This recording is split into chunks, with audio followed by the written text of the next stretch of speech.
So, welcome to the newest episode of the European Republic. And today I'm talking with a guest I have already talked a few times before, Daniel. This is our third podcast together, but frankly, I just enjoyed talking to you, and especially because you are a great inspiration for everyone who wants to help building a little bit of pan-European cultural hegemony, a little bit of media space, something this podcast also wants to do. So, Daniel, thanks for inspiring us. Thanks for being here. Welcome. Thank you very much for inviting me, and I'm really happy to be here. And yeah, I also really enjoy talking to you always. So thank you. Great. So, maybe still for the people who don't know you yet, you have founded, started, and are leading the Forum Europaeum. What is the Forum Europaeum? What are you doing? Forum Europaeum is a pan-European media outlet, which means that we simply act as a normal media outlet, um, but always in a European context. Mm-hmm. So we post about politics, culture, even sometimes the stupidest things. Like tomorrow, we will go to the Ferenc Puskás Stadium because the Champions League final will be held in Budapest, here in Hungary, and we will ask supporters about what they think about the match, but also about what they think about Europe itself. So we try to be speaking about Europe in Mm-hmm. every way possible, but always in the context of the complete continent, the whole of Europe. So yes, and we started this, I would say, in this format 2 years ago, because we didn't see any alternatives, and we were also a bit angry that we don't really have the spaces to speak about our European problems. So yes, Mm-hmm. that's the things. These are the things we are doing. Yeah, and I mean, that's very important work. And also, you got recognized for that already on the beginning with the Karls Prize or Charlemagne Prize. There are like two prizes that have similar names. I always confuse Uh, them. these are the same, but the Cars prize is used mostly for the Mm-hmm. main prize. That was won this year, for example, by Mario Draghi, last year by Ursula von der Leyen, and last year we won the Youth Charlemagne Prize, or Youth Charlemagne Prize, and yeah, that was a great achievement for us. Yeah, and you said you started like 2 years ago. You got recognized early on. But I think what's also interesting where you start, because you started in Budapest, which is like the most European city according to many surveys, where people feel most European. But like when you started, you were still ruled by Orban, so a lot of things changed. How did that impact your project, or do you feel only an impact? Our starting point was not from Budapest, but from like a town next to the Romanian border. Now we live in Budapest, but at that time when we started, we did not, and therefore it was even harder to conduct interviews with politicians, for example. And yes, and one of the main reasons, why we started this in a European context, because we were thinking about Hungary, not Hungary, but the Hungarian political landscape, or political sphere, as a swamp.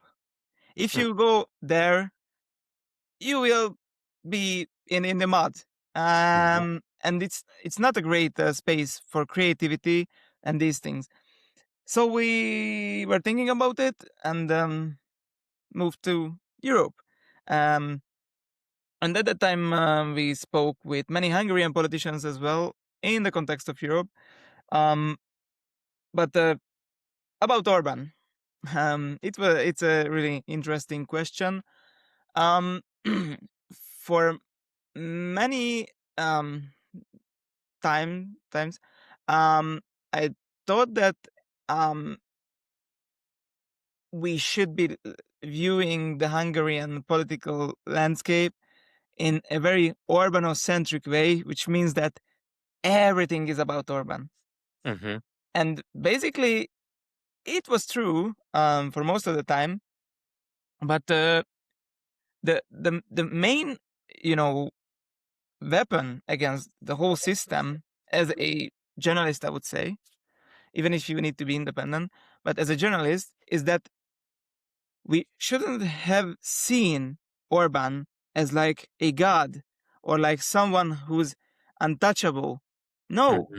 we can see that he was beaten. It was possible, and Mm-hmm. and my main problem through these years was that he was seen as like an omnipotent thing in the center of the universe. Everything is circulating around him in Hungary, at least. But in the end, like even like those people who criticized him saw him as like the biggest figure in world politics and these things, at least in the context of the right or these Mm-hmm. sovereignist forces. And that was not the case. And we tried to focus on that as well. Mm-hmm. And our personal experience with this system, as I wouldn't call myself a journalist, but from a perspective of a media outlet. Um, after we won this Charlemagne Prize last year, usually if you win it from other countries, you're the happiest person in the world, and you are like a star in your country, I would say. Mm-hmm. In our case, like for us, it wasn't the case. So for me, immediately after I had to go to the stage to receive the award, I started to thinking about what will happen tomorrow. When will the propaganda start targeting us and these things? So, and it all happened as well. So we were labeled as the propaganda machine, or the or yeah, the propaganda machine of Péter Magyar, and they said that the European Union sent us money to support Péter Magyar's campaign. I only have one question. Or one thing to say: if the European Union is so stupid that they send some, not that much, it's a symbolic like amount of money, but they send this to a 20 at the time 19-year-old guy who makes, and his team who makes content in English. Then if the EU is that stupid, then we should really abolish it. Like yeah, that's what happened with us. Mm-hmm. But now we are, I would say, happy, and I'm really interested, on how journalism will change in Hungary, because until now, what was the case? There were media outlets supporting the government and owned by the government, basically. Their quantity was like higher or bigger. And the other side, the independent media outlets, where the quality was way more important. Mm-hmm.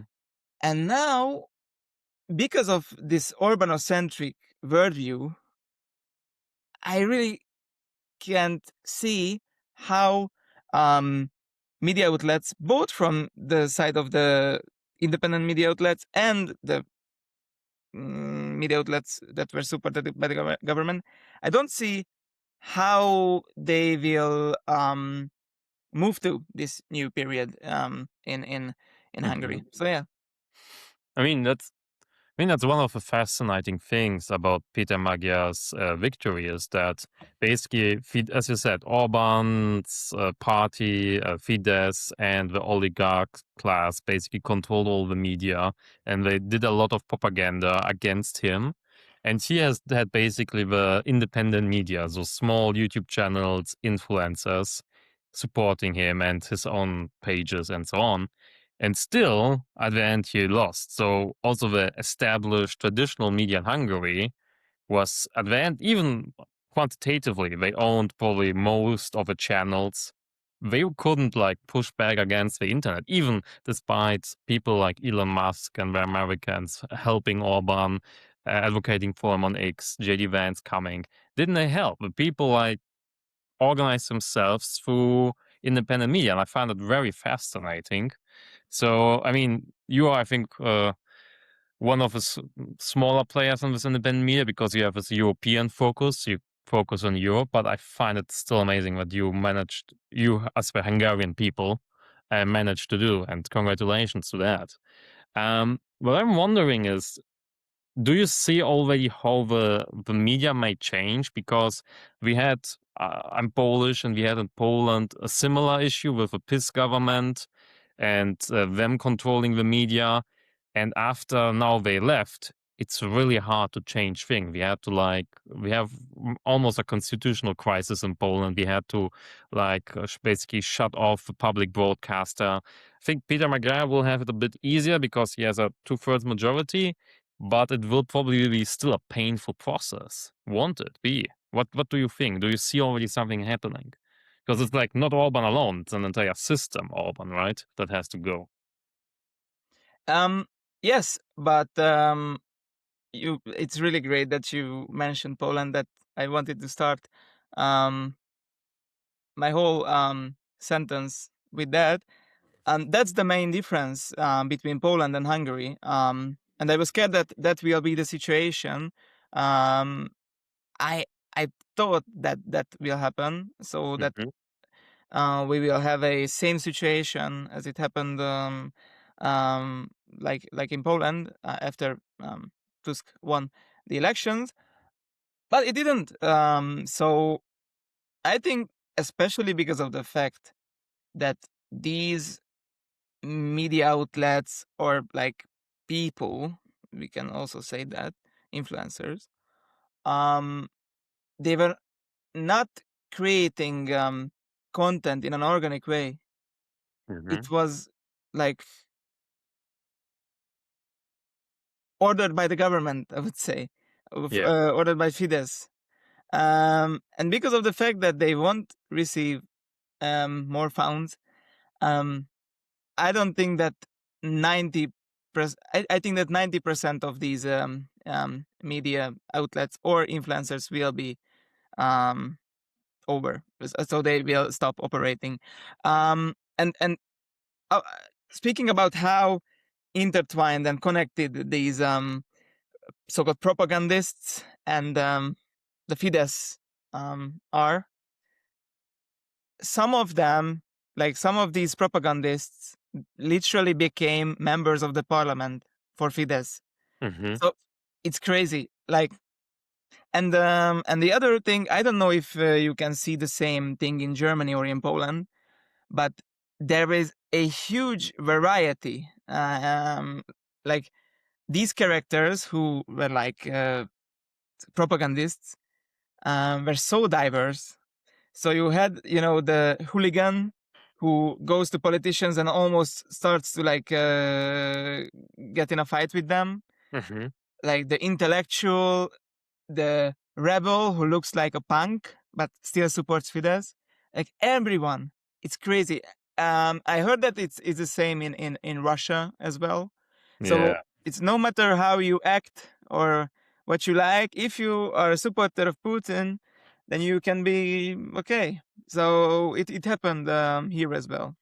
So yeah. That also means that a lot of civil society and media still, I mean, I think Fidesz, even if Orban is now gone, and who knows what he will do, maybe he will go to the United States or to Russia, they will try to get back power, and they probably still have a lot of money saved over the years or stolen from the state or from the EU. Not everything got spent on zebras, right? Something Yes. are probably more permanent installations. So let's hope. I mean, let's hope. But do you see a change already happening? Is Péter Magyar firing people? Do media changed already? Because I don't speak Hungarian, so I'm very curious. What's going on? What's your perception? So there are changes in many fields. Mm-hmm. Start with the most obvious one. If I go outside, I don't see the face of von der Leyen and Zelensky in every 5 meters, and I don't see messages that you will go to war. You will go to war. You can't imagine how great is this for our mental health, for the mental health of our society. Mm-hmm. That's one thing, and I think that's the most important. But still, another thing. Today, Hungary received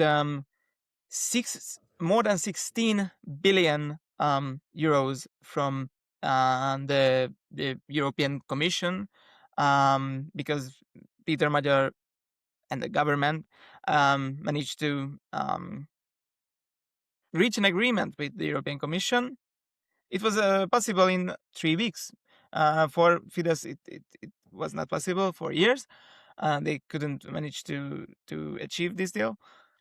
That's one thing. And about positions, I think the last remaining face or figure of Fidesz is the president, who has the lowest rate of support in the Mm-hmm. society ever. 13 or 14 percent of the society supports him, and it's really bad because in Hungary usually the president is supported um, more than the prime minister. So that's it. And until now he was completely irrelevant, and now he wants to act like a rebel or a freedom fighter, the last pillar of the previous system. Mm-hmm. So interesting. But yes, and there will be a lot of changes. That's great. So, for example, they will also bring back the European Public Prosecutor's Office. Not bring, they won't bring it back, but they will join for the first time. Mm-hmm. So many changes, and Mm-hmm. the symbolic ones as well. So Yeah. when the government was inaugurated, or the new National Assembly was inaugurated, the anthem of the European Union was played, the so-called Gypsy anthem. By the way, it's not Gypsy anthem, but it was Yeah, even German media, I think, called it that way. yeah, but still, the Székely anthem, Mm-hmm. which is the anthem of the Hungarians in Romania. It's oversimplified, but yeah, and of course the Hungarian one. And the European Union's flag is back on the parliament. So yeah, many changes. That's great. So you're basically back heading to together with Europe in the same direction. The EU money is flowing again, which I think will be great for the prosperity. I mean, again, I can look at Poland and see what EU money can does to our economy, together with hard labor and a more liberal approach. And yeah, that's great for Hungary. So also now it will stop blocking the Ukraine aid. So maybe that's a good step for Europe. It's not only maybe, it's definitely a good step for Europe, a good step for Hungary. Now coming back to the media and Europe, seeing at how important the independent media were and pan-European projects for Magyar, do you think that this is the future of media? Basically, I mean, the TV is dying and YouTube channels, Facebook pages, influencers. Is that what matters now more than big media companies? So in my opinion, Hmm. due to the fact that we live together in Europe, in a European framework, you know, um, we must speak about everything in a European context as well. So I think that that's the I'm not saying that that's the only way of operating as a media outlet in the future, but there's a need for it, definitely. And it should be independent. And if you like me to express criticism as well, um, I have a problem with the current state of these European media so-called European pan-European media outlets, I would say. There are not that many around there. There I are mean, not yeah, that many, but even if you see those, my main problem is that you can't distinguish, um, or how should I say it? You can decide whether an account is a political movement or a media outlet. And Mhm, I think that it's very dangerous because um, if you think about it, in Hungary, the pro-government faces or figures did the same thing. mhm, And of course, these accounts are supporting a message that we like, but as a media, which is like trusted by the people, you can't really establish yourself as an independent entity while at the same time posting messages, political messages like "We need a European army now," like mhm, or yeah, it's. I don't think that it's a good thing because it undermines the legitimacy of the whole thing for these accounts as a media outlet. mhm, Um, so yeah, and I know that it's hard to like be as independent as possible or neutral, I would say. But for example, with questions like, do we need like initiating a discussion or starting a discussion about something? For example, the European Army could be as effective as like writing European Army now as well.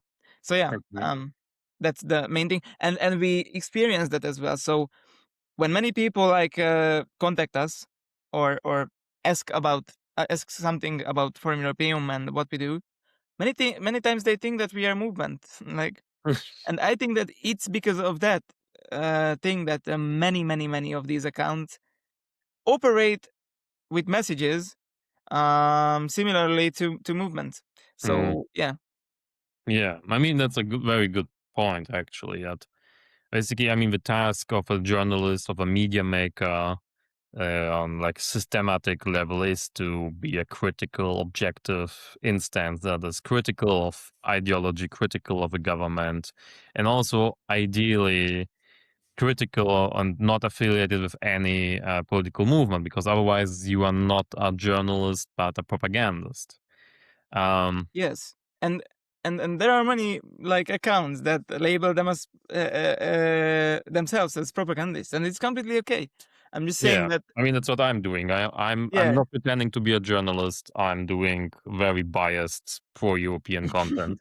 like I'm also here advocating for a stronger Europe and these things, but the messages we post on our site and on our So you social believe, media platforms. as a private person, you believe in Europe, but as a Yes, journalist, media maker, try to be objective how yeah, you approach things. of Yeah, course that makes we have sense. an opinion, but we would like to start discussions, not Mhm. saying what you should do. Um, so yeah, Yeah, I mean that's true. We lack truly pan-European media. I mean, um, there's Euronews, there's somewhat. Ah, actually, okay. Euronews was criticized by Péter Magyar for being a propaganda of Orban recently. But I don't even know who owns them, right? I mean, that's a big issue. If we look like on the English-speaking pan-European media, it's often influenced, owned by Americans or by big companies with their Yeah, own agenda. Politico as well, as far as I remember. Yeah, I You know. think Politico. I mean, I think it was American, but I think Oh, now it's owned by Axel Springer, which is a German company. But Axel Springer, on the other hand, the owner, yeah, isn't Axel the Springer owns owner the guy Politico. who recently said that Europe should be more like Jewish or something like that? I'm not sure, but in general, Döpfner, the CEO of Axel Springer and also the major shareholder, he really likes to suck up to Silicon Valley, and he's a big Yeah. fan of like Peter Thiel and Elon Musk Mhm. and Alexander Karp of Palantir. Like the Palantir guy, Alexander Karp, was on the supervisory board of Axel Springer for a long time. So they are Okay. very transatlanticist. They are Mhm. very pro United States, pro Israel. And even if they're like a German company or even actually a European company, because Axel Springer is an SE, Society European, Mhm. I think at this point they have very close ties to Washington Mhm. and Jerusalem, and they are not that unbiased. They are getting in Germany. They get often criticized for being very more opinion makers than journalists, especially Okay. like Welt and Bild that are also owned by them. So we have Politico, which is owned by Axel Springer, which they're a big media company which has clear transatlantic bias, and we have Euronews that I think is some French guy, or Mhm. also some Belgian, But German. I'm not at sure. one point, it was owned by some Iranian guy, as Mm. far as I remember. I might be wrong. Yeah, I think they also had like some ties to Orban. Yeah. It's so we have that, and then I don't know. We have some smaller news like the parliament, which is like Brussels focused, very Brussels Mhm. bubble focused. And I mean, there's nothing, to be honest. If I want to read international news, I read the Wall Street Journal Yeah. or the Times or Financial Times. So that we don't have that. We have like the only people like someone bigger becoming bigger again, independent people like EU Made Simple, right? Mhm. Um, and Forum Europaeum. Um, so EU Made Simple is quite they're bigger and they have also a bigger team. Yeah. But they also put in, I think, quite substantial money for that. Like I talked with Lambertus. I mean, he was in consulting before, so he put his own savings into it. Mhm. Um, so and you have basically bootstrapped from your Paneum plus. I think you got like 5K for the cards price, or what did you invest? 7,500, but due to the fact that we operate from a dormitory in Budapest, we couldn't even spend that one. So, Yeah, like, it's like yeah, yeah, that's not that much money in the end to operate a media operation. Um, yeah, so we need more of that. yeah, definitely. Definitely to like connect because right now the discourse is very fragmented. Unless something big happens, like the elections where Orban is getting chased out, I hear very little about what's going on in Hungary, to be honest, in German or Polish news. In Polish news, a little bit more, Mm. but in German news, it's rare. Same with like Romania or Czechia or whatever.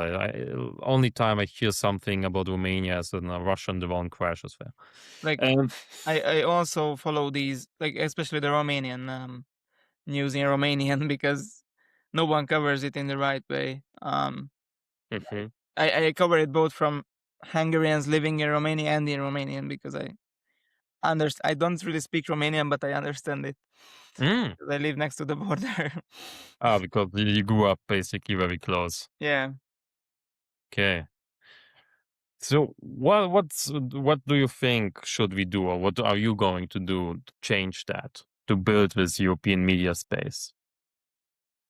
Um, I think what you do is really great to show more people connected to Europe to the audience through Hmm. podcasts, to like smaller collaborations. I think that's really important to show people that yes, there are people who think in a European context. It's not a niche or something like that. That's one thing. And besides that, we should bring Europe closer to people with stories. Hmm. What do I mean? But what does that mean? It means that we shouldn't really speak about always, the present itself, but in our past, there are great things as well that could remind us that yes, we are Europeans, and we live together through Mhm. history. Um, so because of that, we are making documentaries, like smaller ones, but still we try on our YouTube channel. And another part is that, and it's a huge step for us. Like until now, my face wasn't really in the platform, Mhm. because I did not want to show my face. But my friend and my colleague said that you should do that because we need a face. I was like, okay, then okay. And it's crazy. Like, I'm not joking. In Budapest, people like know me. Like, Mhm. they want selfies with me and these things. Like these things started to happen like 2 months ago, Mhm. and for me it's really, really, really like crazy. I don't really know why I am that interesting, but it's because, in my opinion, it's because of TikTok lives we do. Because Mhm. like at least 3 times a week, we go on TikTok and live. We simply ask, not ask, but answer to questions asked by the commenters, You got in by our, Hungarian or English? uh, in English, Okay. mm, in English. Although every second comment is that, "Are you Hungarian?" But in English. So yeah, and we would like to initiate like debates and these things as well, um, through many ways. So yeah, that's it. Mm, and last year we made interviews with multiple MEPs as well. Not many people were interested, I would say. Um, I think that people are way more interested in like ordinary people having great ideas, great a great vision about Europe. Mhm. Like compared to like MEPs who like say the same thing all the Yeah. time. So yeah, that's what we would like to do, and especially this summer. We will see, because the weather won't be that great. I think it will be too warm, but we will try to be more um, in real life, I would say. Mhm. So yeah, Yeah, I saw you also like organized panel discussions in Budapest. yes, that happened last year. Mhm. Mm, Many parties participated, besides the two main parties, because they did not participate in any debates. So yeah, Okay. that was the thing, but it was great. So, and now we also planning to organize two other ones. One interreligious debate Mhm. between a rabbi.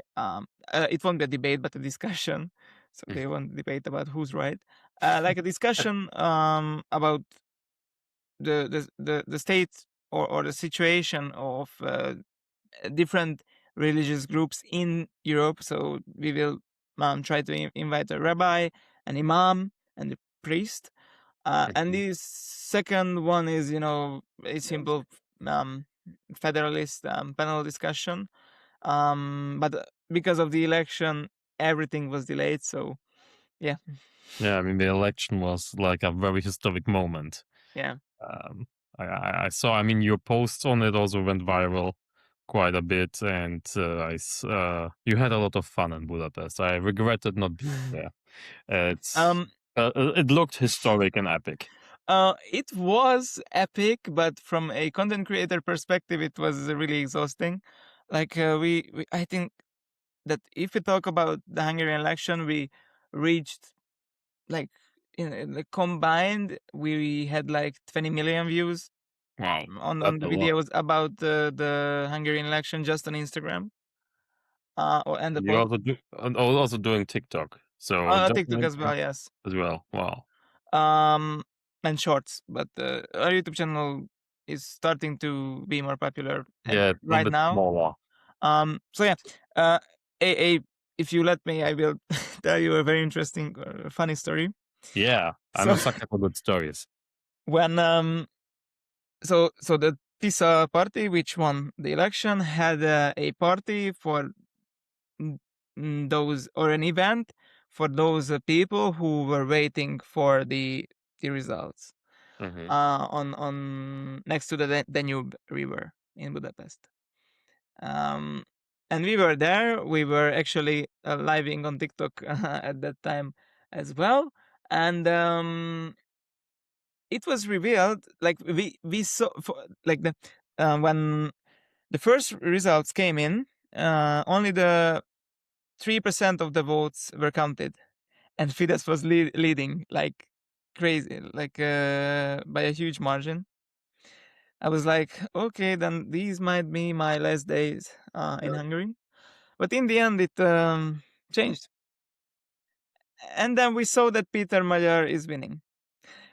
And then we had to post about that as well, but I was in the middle of the crowd, so I didn't have a mobile network because of the huge amount of people. So when it was revealed that Péter Magyar won, I had to make a 1 kilometer long sprint in order to get out of the crowd in a fast way. And then I posted it. But it was worth it because we had like 2 million views on it. So yeah, I think it was one of your most successful yes, posts. well, it was crazy. So it was a really memorable day, historic day. But even after that, we recorded a video and we were speaking with each other a bit. We didn't post that in the end, but basically we came to the conclusion that okay, in Hungary, Péter Magyar won. Péter Magyar won, but at the same time, Europe is still not sovereign, is still not strong enough, is still divided. So it's okay, but we won a battle, but not the war. So yeah, yeah. But it's a very important battle, I would say. It was, and especially because of the fact that Orban was the Palpatine of the empire. I would say. But, yeah. So he was so, like, as a figure, especially in an ideological way. Yeah, very he was symbolic. so centric to these sovereignist not only or them, community. even for MAGA, right? Like Even for MAGA, so in America, they invited him for this CPAC as well, and CPAC was organized in Budapest as well, because they saw Hungary as a model. So the Orban system was a model for countries, for Le Pen, for Matteo Salvini, for AfD, and for the USA as well. But for me, the following thoughts came to my head always when I heard these. If someone from the US would came here to this conservative heaven, this model for the US, and if they would see that we have like market caps on or price caps on oil, on milk, these things, what would they say? Like, and the other interesting thing is the great libertarian or even anarcho-capitalistic Milei came to Hungary to CPAC, like the face of capitalism, and supported Orban. Like, bro, we had like the most socialistic ways of operating the economy in some fields. Like, I mean, it's crazy. It's crazy. It's hypocrisy at its highest level, I would say. It's also insanely. I mean, that's also something I could never understand. Like, look at the damage Orban did to Hungary with high inflation, with kleptocracy, with corruption, with how much he damaged, basically. I mean, I live here in Munich, and we have, I think, hundreds, if not thousands, of Hungarians who live here that moved out of Hungary because they didn't want to live under Orban anymore. Yeah. And looking at that, say, well, I want to replicate that in my country. Yeah. It's stupid. To be honest, I was in Aachen Yeah. 2 weeks ago. The German food wasn't that great, so I Yeah, but went that's to always shitty. That has been shitty for 2000 years. Will be shitty yeah. for the next 2000s. So I had to visit a shop, and there I felt like a king. I'm not joking, like a king, like an emperor compared to how I feel in Hungary. Everything was way cheaper in Germany compared to a Hungarian store.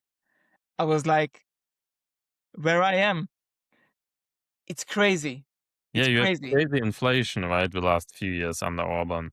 Yeah, it was the inflation, yeah, and that's why he introduced these caps on prices, like on milk. Is in during the COVID, and even I think after that, there were times when you could only buy a specific amount of grain, for example. Like food rationing. Yeah, Like really like from some. like it's crazy. It's crazy. Yeah. So I only hope that it can get better now under Magyar. Um, Do you like think? It probably will. Because I mean, for me, it's hard to judge, and I hear a lot of different opinions, especially like on social media. Some people say, I mean, he also used to be in Fidesz like a few years ago. Maybe mm, not that many things will change. It's just Orban is gone, but mm, I think that due to the fact that the EU will have like way more power in Hungary, or I would say, um, like there will be more checks and balances. I would say Mhm, both from the side of the EU and both from the side of Peter Magyar's government, because he actually put, in my opinion, he actually put like critical people in it. So not like his friends or these things, but real great people most of the time. Um, so yeah, and his past is also interesting. He was a member of Fidesz, but he was while his wife was the Minister of Justice, mhm. and he wasn't a Okay. politician but an insider. He had some great positions, but not as a politician. And besides that, inside the Fidesz, he was always criticized for being too critical. Mhm. So yes, and one more interesting story. Yeah, Right true. now we have three parties in the parliament: Mhm, the TISA, Fidesz, and the Our Homeland Movement, which is a Fidesz on steroids, I would say. mhm. And they support, and they don't support Israel. That's also a difference. But um, Peter Magyar is the leader of the TISA party, and now I think the main figure of Fidesz will be Gergely Gulyás, um, and the faction leader in the parliament for Fidesz is him. And Gergely Gulyás, now the leader of Fidesz, is the godfather of Peter Magyar's child. Okay. So, yeah, that's it. It's crazy. Like they were best friends, and now they are leading the two main parties. Well, Yeah. I mean, I hope they are not best friends anymore. Otherwise, that would be very awkward. Now they are like on TikTok there are funny videos about like they meeting after every meeting in the parliament, and secretly like being the happiest that they managed to rule the whole system, but I don't think that's the case. Yeah. So yeah. Yeah. I mean, probably at the end it needs an insider to beat such a strong system like with the one that Fidesz built. And a lot of things hinge on at the end of individual people, right? I mean, that's also why when you go in front of the camera, I think more people are interested in what Foy is doing because you're a person. And we humans, we like people, right? And that's Mm. something we can understand, that we find interesting, like stories and not just abstract political processes or news. So yeah, fascinating. Mhm.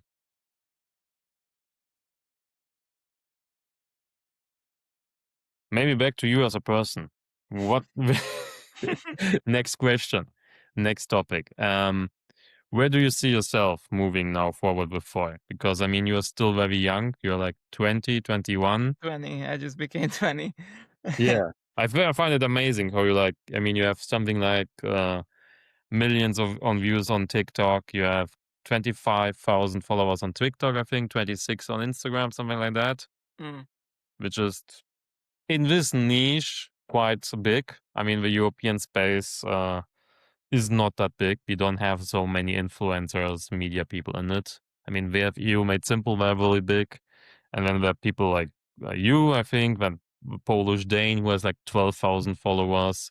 And everything else are like political movements like Volt, Jeff, Yeah. paneuropean, whatever. They have also a lot of influence, but like individual actors, there are not that many people that like Mm. stand out as being like really connected and active on social media. I was actually thinking about that.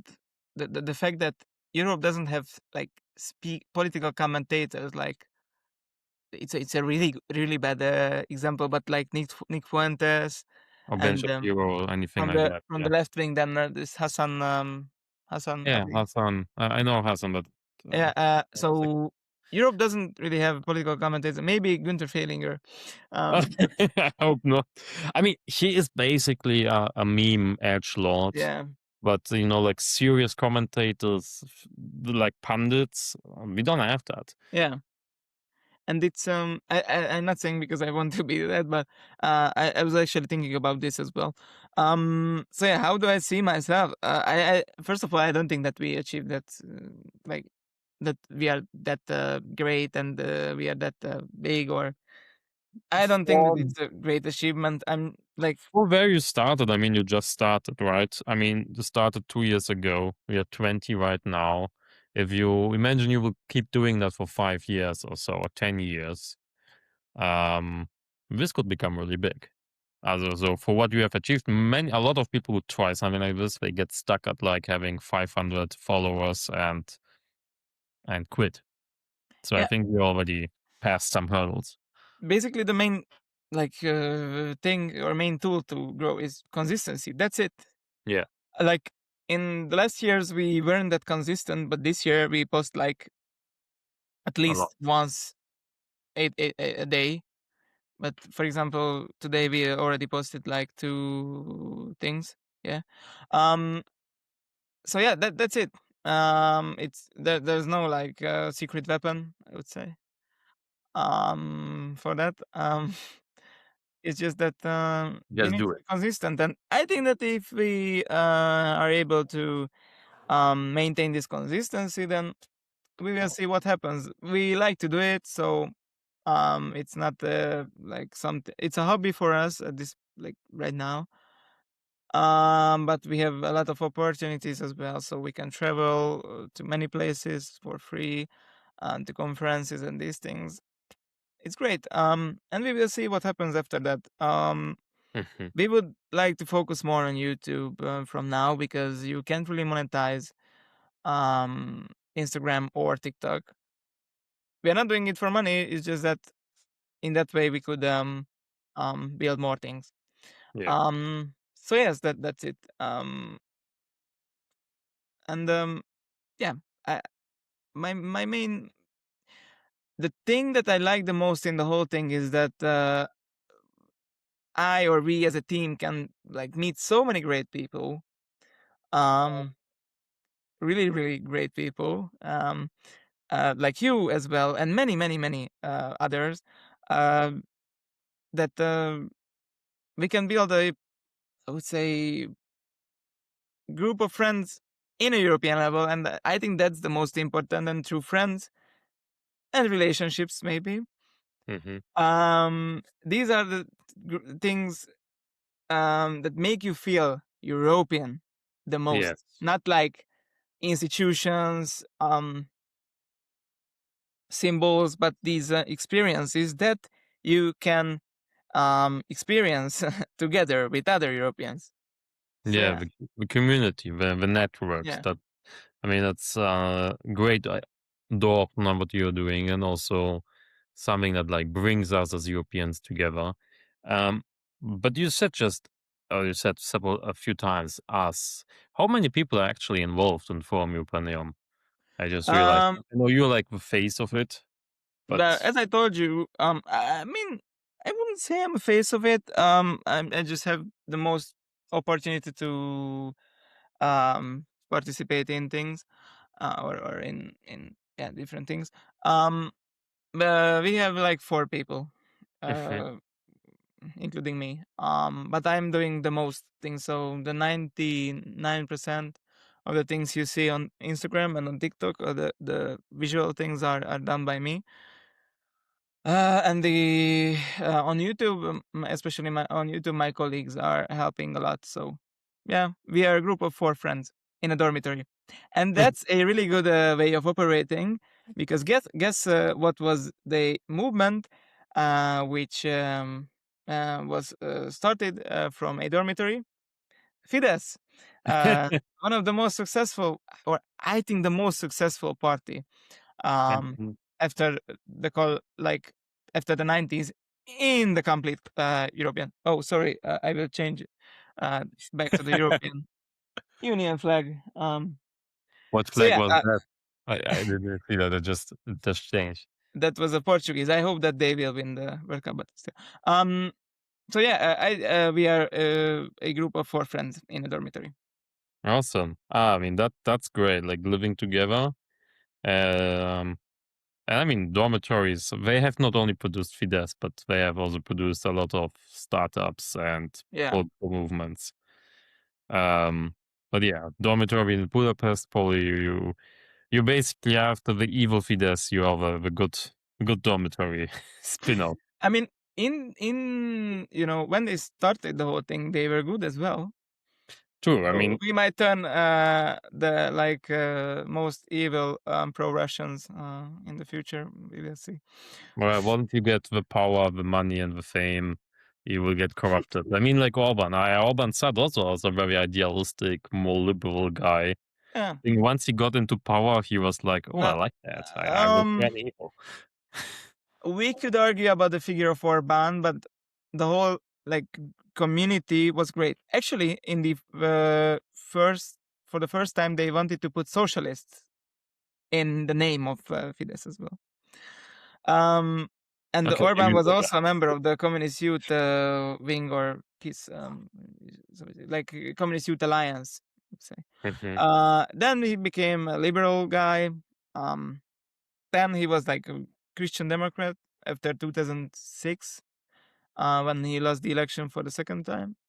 And after 2010, and especially after the migrant crisis in around 2015, 2016, um, it went completely like Mhm. crazy. So yeah, um, that's it. I hope that we won't be like that. Um, but I don't think that we would be able to receive that much money from Russia, because their economy is not in the best state. So, uh, yeah, Yeah, it's getting worse by the day. It's at this point. Um, but I mean, the United States under MAGA, they also said they will mm, mm, finance anti-EU movements in Hungary and Austria. I actually just been in Vienna and talked to some people, and the rumor mill is running hot that like they try to like send back Sebastian Kurz, the yeah, who made now a lot of money doing business with Peter Thiel, to run again for a chancellor and basically turn Austria into another Orbanite state that like weakens the EU from within for the United States. I mm, mean, that's also a big factor, right? I mean, Russia was the source of a lot of corruption and yeah, misinformation and propaganda for the last decades. But now the United States is, at least under Trump, if he doesn't lose soon, um, becoming that. And that's really scary because the United States has a lot of money. It has more money than we have. unfortunately. Yes, definitely. No, Like, maybe that's the way to go, Daniel. You just have to sell out to them. yeah, that's. But if you don't I think wouldn't be you're able to live there and be in contact with them like all day. So, nah. Maybe China, but I don't understand them. I don't know. We will see. Or Israel. No. Actually, I was invited to the CPAC. Not invited, but I had the opportunity to be there, I would say. Oh. That was held this year. But in the end, I didn't go because it was said that Trump will be there. He wasn't there, Mhm. nor Netanyahu. So in the end, for me, it wasn't that interesting. Like Milei Yeah, was not that great just for me. big events showed up. Um, but how do you think? What do you think? What can Europe do to become like more resilient against the propaganda from Russia and also like from the United States? Because especially the United States, like influence us so much through Mm, like Hollywood, Netflix, social mm. media they own. Do you have an opinion on that? Of course, I I mean, I think that know you do, that, actually. that I think that we should like create a space for Europeans, or how should I say it? We should create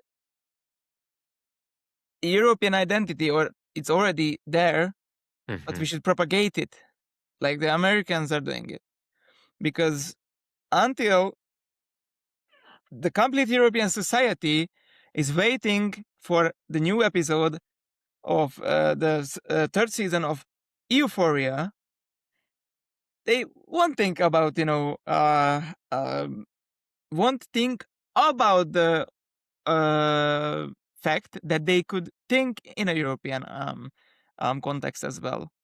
And Mhm. if we could realize that, yes, in a cultural context as well, we live in Europe, these messages targeting the European Union or Europe itself, like, when the Americans say Europoors and these things, um, we could be more united against these if we would consume media created by us on our own platforms. And that's why, Mm. for example, the Money um, project is great as a alternative for Instagram Yeah, by Monet. Europeans. Um, so I think that that's the best way to do it. Yes, with regulations and all of these, we can do it as well. But in the end, I think many times it can be counterproductive. We should put more effort to handling this problem with our Mm. brains, not by regulations. Um, for example, instead of I will do it today. I was actually realized that I should do it. Instead of watching the new Odyssey movie of Nolan, which is not in the cinemas yet, Yes, but I don't yeah. think that it will be the best.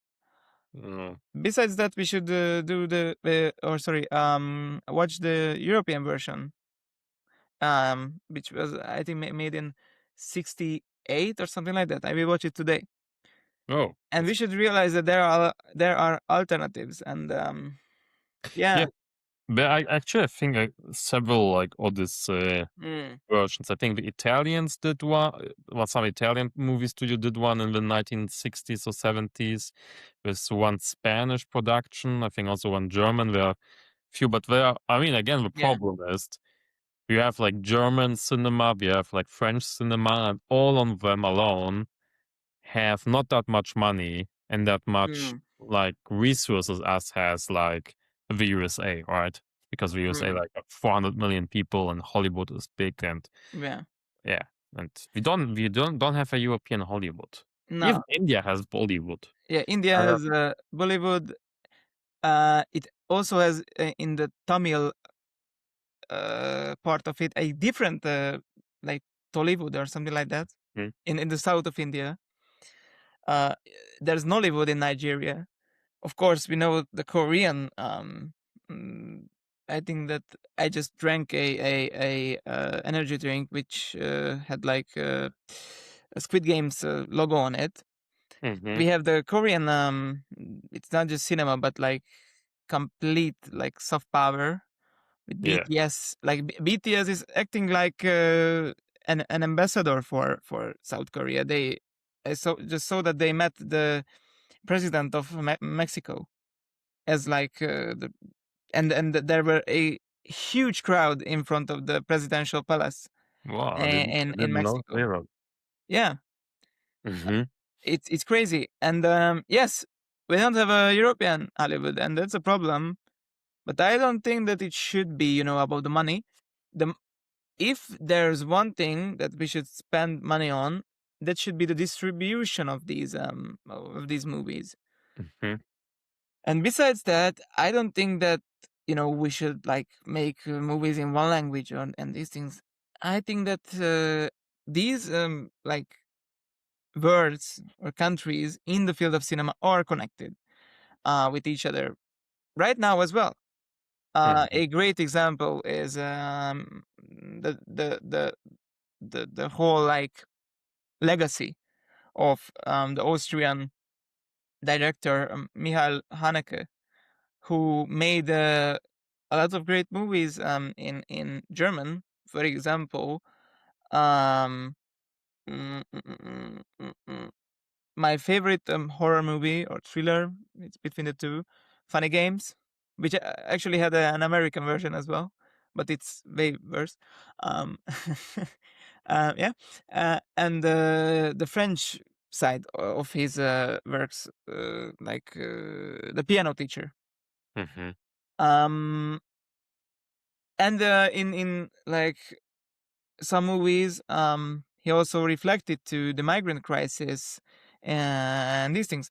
So we shouldn't see the European like cinema space as like a space for multiple words in it, but something which contains many different types of cinema that are interconnected and intertwined.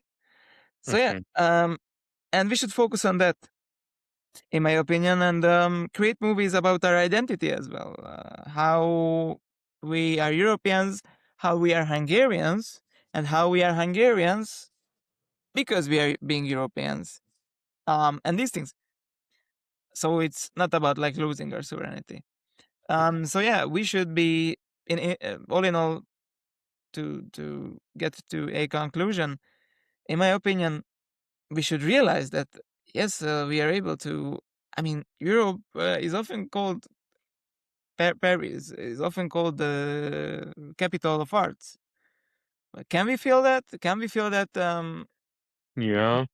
right now Europe is producing most of these cultural products? No, No, like I mean, we are like the museum of amount yeah, of arts. I mean, that's what I find if I like go to like Portugal, to Lisbon or Vienna and Austria.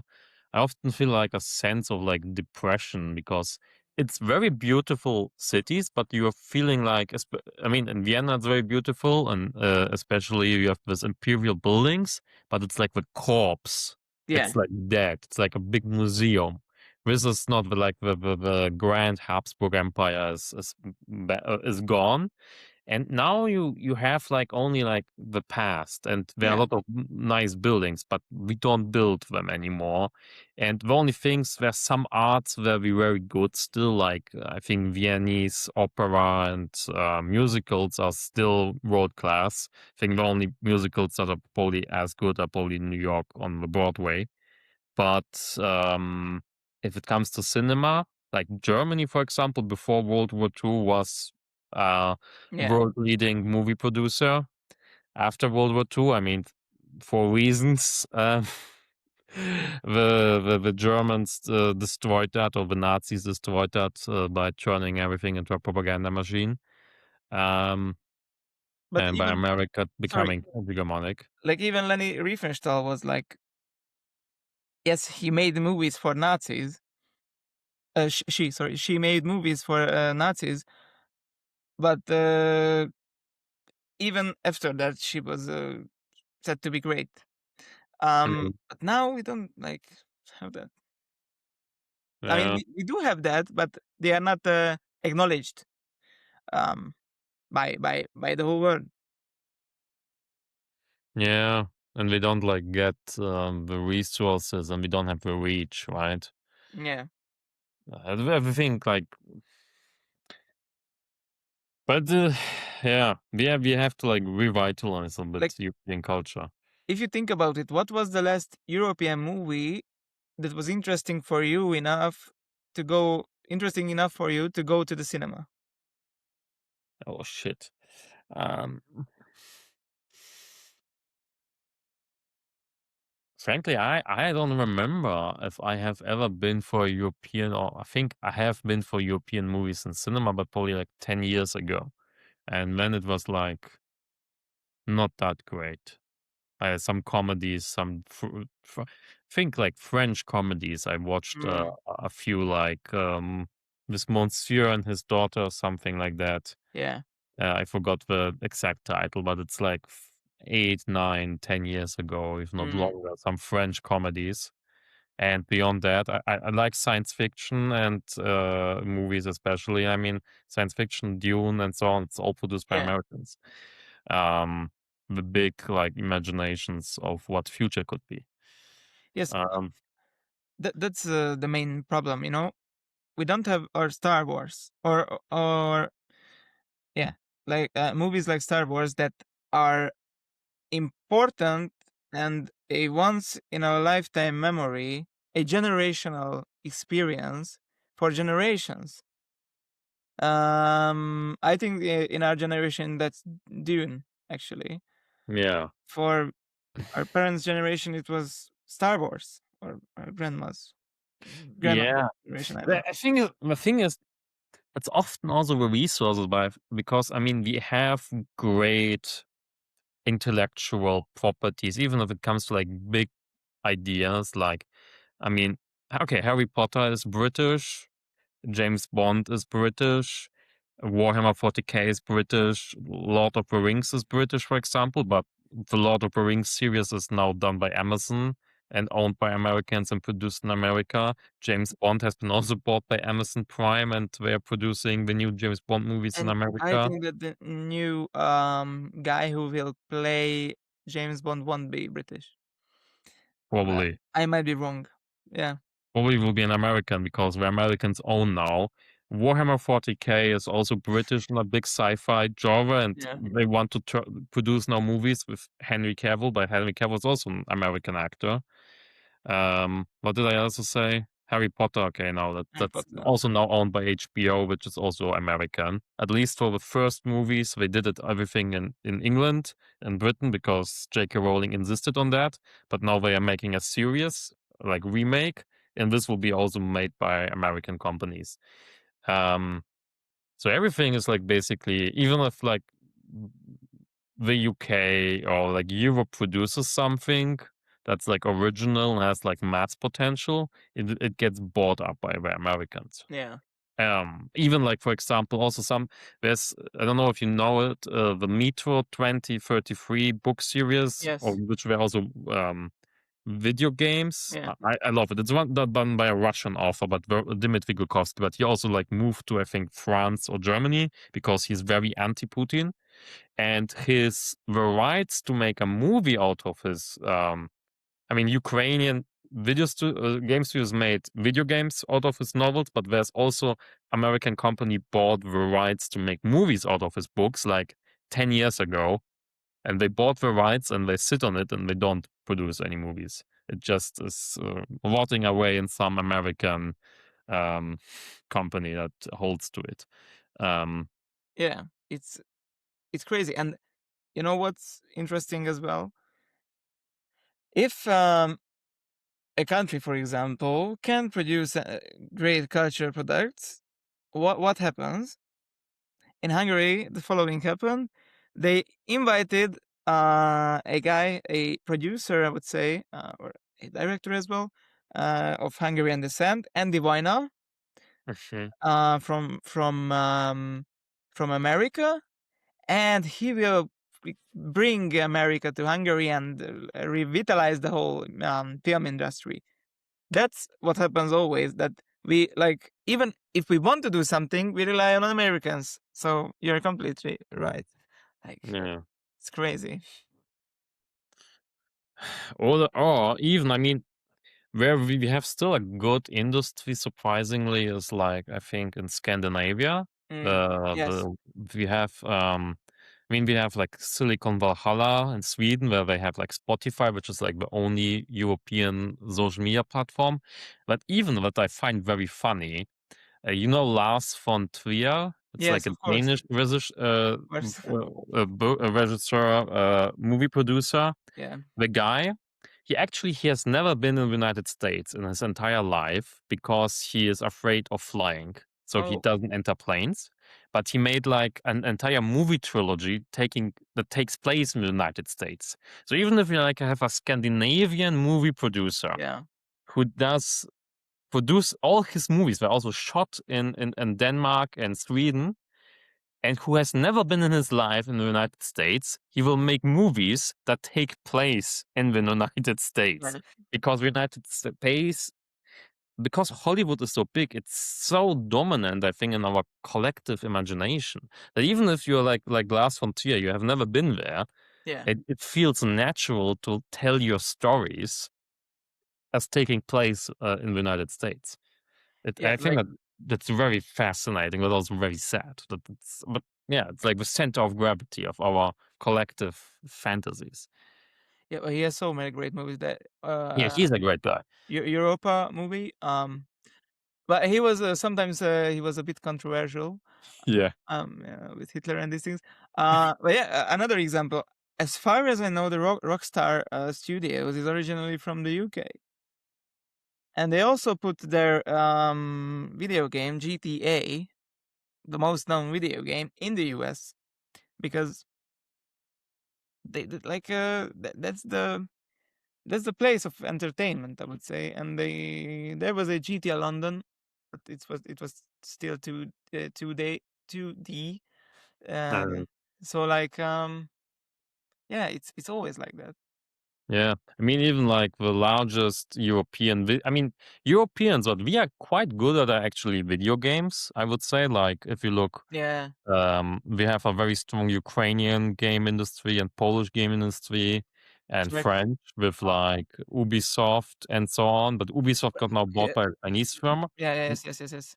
And even like the Polish game studios like um, Uh, uh, CD Projekt Red, yes, yes, like yes, yes. Cyberpunk 2077, it take place in a fictional San Francisco, basically, right? And it's fictional California. Yeah, Um, so even like video games produced by Polish people will take place in the United States. The only ones that are like very confident culturally, like the Ukrainians, they and do video games like yeah, Stalker yeah. or Metro. They take place in Ukraine or Russia, and basically in the Eastern European sphere. I feel they're like quite consistent, but everyone else is like, well, we will Another tell stories from the United States.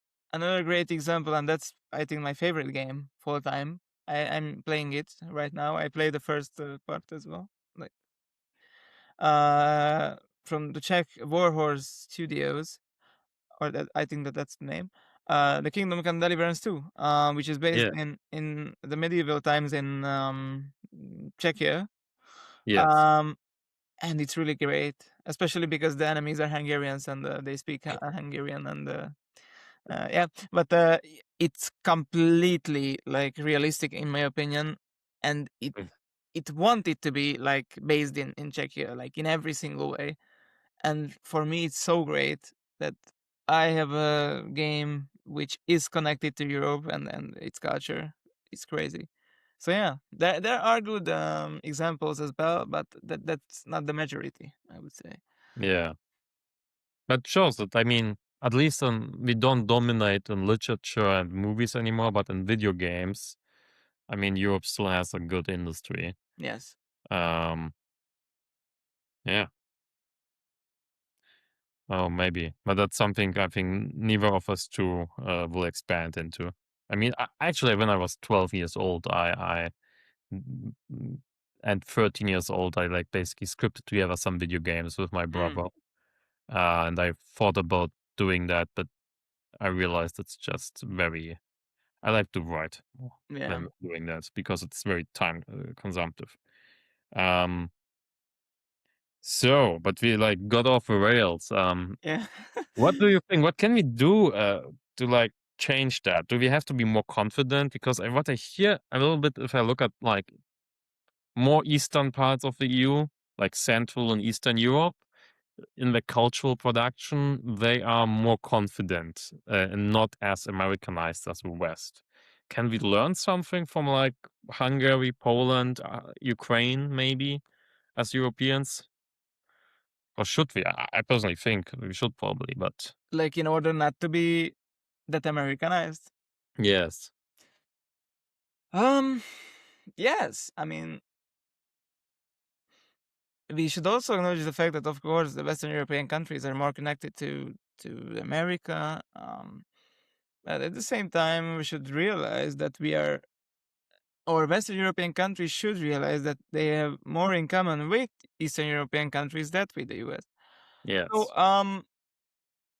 and that we live together. So, yeah. But once again, I can only say that cooperation and like exchanges between each other, connections, are the only possible way to solve it, and to see that we are not that different. Um, yes, and I have also an idea. Like my main problem, with how the EU wants to connect people is that, from what I experienced, the people are connected in the best ways as possible. Mhm. What do I mean with that? Like, we meet in the European Parliament, we like go together for a lunch, then we walk together in Brussels, a great city. It might sound really weird, but after I experienced this so many times, I just actually started thinking about, there should be programs like bringing here people from all over Europe to Hungary, and come to the peripheral regions of Hungary Mhm. and experience that together. And what can we learn from that? These post-industrial regions. What can we learn from these um, together as Europeans?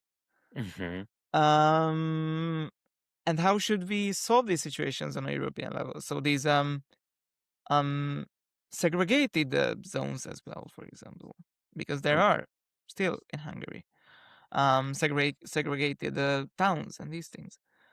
Um, so yes, we shouldn't meet each other, I would say, in the best circumstances as possible, always, and Mhm. in like a Not only in the optimal, capitals, right? Not only in the nice yeah, not capitals and only parliament. in the most optimal ways, but in like the daily reality, I would say, as well. Mhm.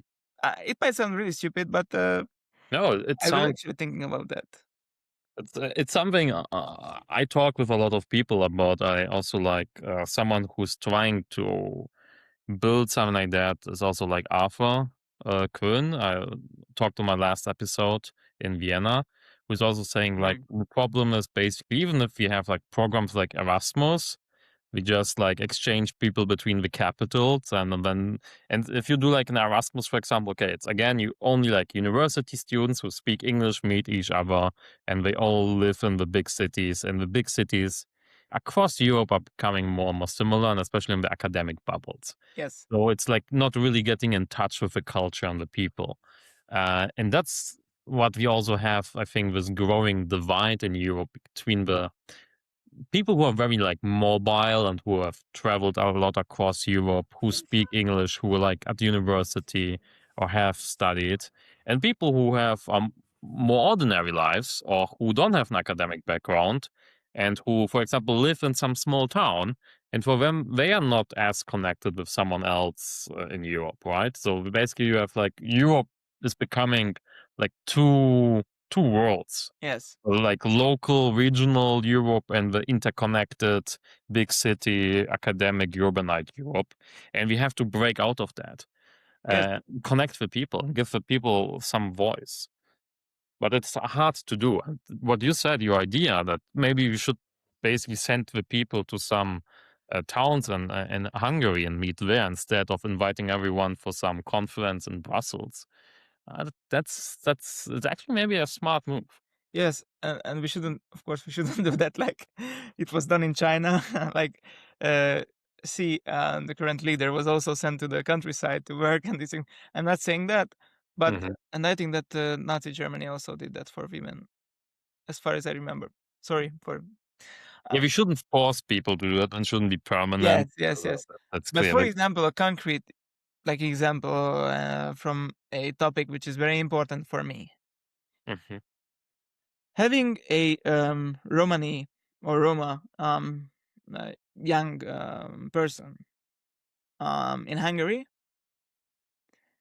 and changing, making an exchange for him with, I don't know, a Romani person from Bulgaria, mhm, and I think that thing could mean a lot for them, because they would see how similar they are, what are the differences, how they solved the problems in their environment, and for example, that could be after the exchange, that could be a solution. A solution in Hungary could be a solution in Bulgaria as well. mhm. Um, so, for example, that thing, we should, yes, I completely agree with you that we shouldn't only have an elite which is able to have these exchanges across Europe, but ordinary people should also do this, or should be able to do this, I would say. Yeah. Also, again, it's a problem with information because I know there are some programs like that actually. Mm, Because I once complained about like we only have like academic Erasmus, and someone pointed out, you can also do this internship exchange programs for like working class people. They exist. Here's an EU website that gives you the information about that. And I have never heard about that in my yes. life, and I think a lot of people also don't. And I mean, I think the programs I looked at it, they are not extensive enough, but also the EU is very bad at advertising what it's doing. Um, Yes, and I think that people feel like that everything that the EU does is like, so, how should I say it, elite, mm, or elitist. Like, I feel that as well. I was in Brussels this April because of we had to participate in the jury of the Charlemagne Prize, and I like started a TikTok live in front in front of the European Parliament.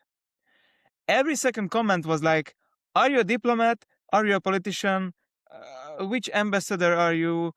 And these things, because people thought that if someone is speaking English on TikTok for like 30 minutes in front of the European Parliament, he must be so elite and so great, mm. while well, Everyone not can the walk case. up there. Basically, it's Yeah, not gated. Um, yeah, but it's also like the entire like. I mean, Brussels is far away from many people. The buildings also look like spaceships. yeah. They're a little bit cold and distant. Yeah, but I think that's. Can you change that even with a continent with 500 million people to make everyone feel like the EU is not like 10,000 levels above them, Mm. but somehow connected to them? It's a really hard task. And Um, like, I agree, but it shouldn't be done by institutions, but culture. yeah, That So ties it back basically. We need to like thicken the cultural network. yeah, Yeah, and that's what you're doing with Forum Europaeum. we try. Did you right? Try You have to. started. I think you have a great start. I mean, also I just started. I'm even smaller than you. But I see I see the bubble growing of people who are like really Mm. passionate about Europe. I mean, I started advocating for Europe like 6, 7 years ago when I was like very active in politics, 2018, 19, before the pandemic. I started, I mean, I'm old. I'm old. I'm I getting said the old. 6, 7. Yeah, 6, 7. Oh, yeah, I'm getting too old to realize what names I'm doing. 6, 7 years ago, 2019, 20, and there was very few people cared back then. And I wrote one article, one essay saying we need a united Europe. And I think 1 year later, I wrote an essay titled "The People Are Not Ready Yet for a United Europe" because Oh. I was so frustrated that no one really cared except of the same Jeff people who like were doing nothing except living off EU grants. And when I basically took a break from politics, and 5 years later, 1 year ago, I got active again. I see. I mean, we have Forum Europaeum, we have a Polish thing, we have EU Made Simple. Um, and this is growing every day. Someone new starts something, the subscribers go up. That's something that didn't exist like 5 years ago, Yes. right? And it's going exponential since Trump took office. Yes. And it's getting better. And Orban is gone now. I mean, if someone had told me like 5 years ago, Orban is gone and we have a bunch of growing influencers that basically mainly talk about uniting Europe or the European perspective, that's a big progress we are making, and I think it's growing. Yes. We are not there yet. We are, as you said before, we are starting to win battles, but at least we started marching, right? It's like Yeah. the army is forming, and it's not just a few isolated figures and some old institutions who no one really cares. It's not anymore like just institutions. It's the cultural network is getting thicker, and that's great. So Yeah. you should continue doing what you do. We will try. Okay. Yeah, great, man. Yeah. Do you have something to say for people who want to check out Forum Opinion? Do you say what do you say? Forum Forum Opinion? Europaeum. Forum But it's really European. hard. I know that it's really hard. Some people say foreign European. We usually like say feu, like it means Mhm, fire or yeah, fire in French. So it has mhm. a double meaning. So So we mostly use the abbreviation. But yeah, actually, uh, I say that follow the European Republic podcast. I mean, Uh, you probably already do if you are listening to this. And yes, right, but then what do they say on YouTube as like always? like and subscribe. And like activate the bell because you will receive notifications only that way. Yeah, but if someone is listening to this on YouTube, I'm disappointed. I want everyone to go to Spotify because Spotify is Swedish. Even if Spotify Yes. doesn't pay me, I want to get people away from YouTube. Actually, even if I mean YouTube, damn Americans, it's great, right? Yeah. But you can make money there. You can't do that on Spotify yet. But And wow, besides that, um, if for those who want to um be like a speaker for or a spokesperson for Europe, or how to say it, mhm. um, you can do it in any single way, in my opinion. So you don't need to be that knowledgeable in the field of politics. In every single way, you can put Europe into what you do. And I have great examples for that. This year, in this year's Charlemagne Prize, there were a project from Portugal Mhm. that are making events when where they surf, and at the same time they promote European identity while surfing. So That's crazy. What's the every name? um I don't know the exact name. I don't remember. I will check out the website of the Charlemagne Price after Yeah, our call but they and are find great. it out. So in every single way you can do it. Mhm. Mm, yeah, Even surfing, or doing just media content, or doing a podcast. but doing a podcast, you can use Cicciolina's way of making politics as well. If you know what what you know what I mean. Do you know her? No. You shouldn't. It's a meme for us. She's liking every single of our posts about Péter Magyar and commenting. From a Okay. political perspective, she's a really interesting character. She was a Hungarian woman. And sorry for these stories. Now I love stories. Go on. I'm just trying to show you that everything is possible. She was a Hungarian woman who went to Italy, became Mhm. a porn star.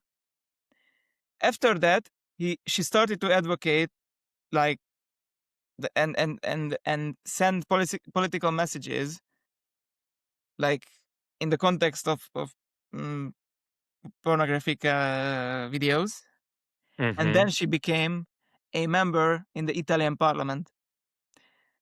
So everything is possible in every way you can promote Europe. I only wanted to say that everything.